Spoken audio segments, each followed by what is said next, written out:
Napapakamot ng ulo, nakakunot na noo, at nakabusangot na muka. Ito raw ang itsura ng ilang nakausap natin sa Maynila tuwing nasa stress sila. Base sa Social Weather Station survey nitong September 24 to 30, 34% ng mga Pilipino ang madalas nakakaranas ng stress. Mas mataas yan sa 27% na naitala noong December 2019. 32% ang nagsabing minsan lang sila ma-stress. 30% naman ang nagsabing madalang. At 4% ang hindi raw nai-stress. Sana all.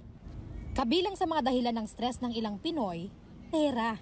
53% ang nakakaranas daw niyan. 42% naman, stress dahil sa kalusugan. 39% dahil sa eskwelahan at trabaho. At 38% dahil sa pamilya. Lalo na pag wala akong pera, nanggigigil ako.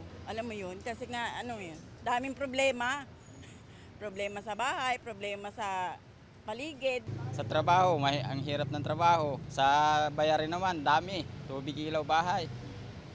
Doon ko, hindi ko maisip kung saan ko kukunin yun. Kalusugan naman, siyempre kailangan hindi ka magkasakit kasi mahirap po talaga magkasakit ngayon. Pagka nag-aaway kami ng asawa ko, pagka walang pera. Mas marami raw ang mga babaeng madalas nai-stress araw-araw kumpara sa mga lalaki. Kasi mas babae nagdadala ng lahat ng problema sa bahay. Problema yun. Dahil kasi lalo na may anak ka, kailangan magpag-aralin. Hindi lang din babae kaya may lalaki rin ang problema.